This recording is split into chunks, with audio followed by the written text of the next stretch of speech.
దివ్య సాధనలు యూట్యూబ్ ఛానల్కు స్వాగతం. ఈ రోజున సాధకుల కోసం అతి ప్రాచీనమైన అతి శక్తివంతమైన పంచముఖ శివుడి మంత్ర విద్య గురించి చెప్పబోతున్నాను. ముందుగా మా ఛానల్ని కొత్తగా చూస్తున్న వారైతే సబ్స్క్రైబ్ చేసుకోండి. అలాగే ఈ యొక్క వీడియోని లైక్ చేయండి, షేర్ చేయండి. ఈ యొక్క వీడియోని పూర్తిగా చూడండి, అప్పుడే ఈ యొక్క విద్య గురించి మీకు పూర్తిగా అర్థమవుతుంది. ఇప్పుడు పంచముఖ శివుడి యొక్క 5 ముఖాల పేర్లను తెలుసుకుందాం.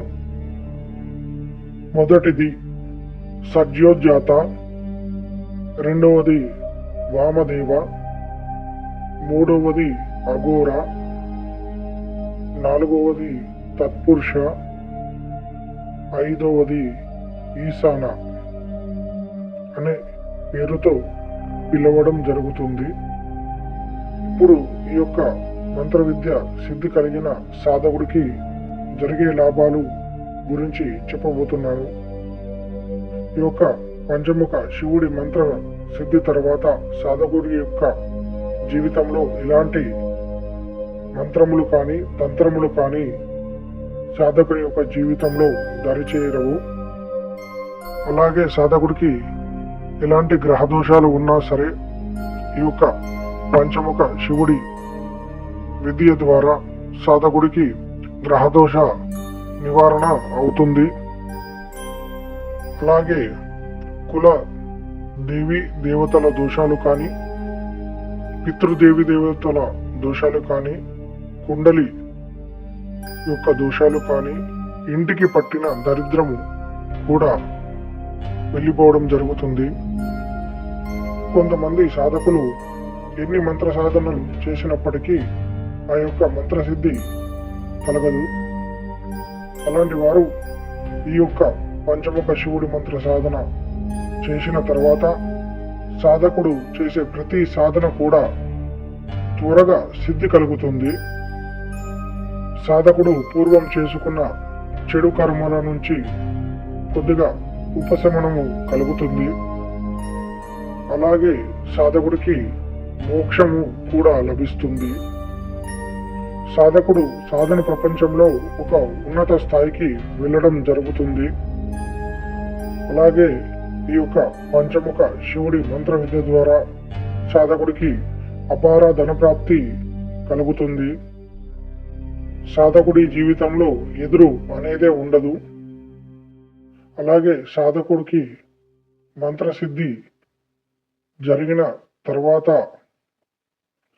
సాధకుడు అద్భుతాలు చూస్తాడు. ఈ యొక్క మంత్ర విద్య ద్వారా సాధకుని యొక్క జీవితము పరివర్తనము చెందుతుంది. అలాగే పరమశివుడి యొక్క అనుగ్రహము దక్కుతుంది. ఇలా చెప్పుకుంటూ పోతే సాధకునికి చాలా లాభాలు కలుగుతాయి. ఇప్పుడు సాధన చేయు విధానం గురించి కొన్ని విషయాలు మీకు చెబుతాను. ఈ యొక్క పంచముఖ శివుడి మంత్ర సాధన 21 రోజుల అనుష్ఠానం ఉంటుంది. అలాగే శివరాత్రి రోజున ప్రారంభించే వారికి 11 రోజుల అనుష్ఠానంతో సిద్ధి కలుగుతుంది. ఈ యొక్క సాధనలో కొన్ని గుప్తమైన సామాగ్రి వాడవలసిందిగా ఉంటుంది. సాధకుడు రాత్రి 11 గంటల తర్వాత సాధన ప్రారంభించవలసిందిగా ఉంటుంది. సాధనలో స్వామివారికి గుప్తమైన నైవేద్యాన్ని సమర్పించవలసిందిగా ఉంటుంది. ఈ యొక్క పంచముఖ శివుడి యొక్క సాధనలో సాధకుడికి కొన్ని భయంకరమైన అనుభవాలు జరుగుతాయి. వాటిని అధిగమించి సాధన చేయవలసిందిగా ఉంటుంది. సాధన కాలంలో సాధకుడికి ఆ యొక్క పంచముఖ శివుడు స్వప్న మార్గంలో సాధకుడికి దర్శనం ఇవ్వడం జరుగుతుంది.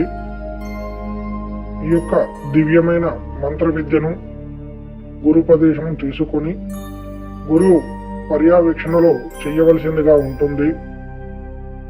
ఎవరైతే ఈ యొక్క మంత్ర సాధన చేయాలని అనుకుంటారో వారు మాకు సంప్రదించండి. వారికి ఈ యొక్క సాధన గురించి పూర్తి వివరాలు అందించడము జరుగుతుంది.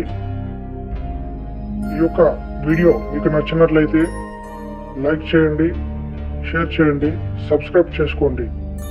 సర్వే జన సుఖినో భవంతు.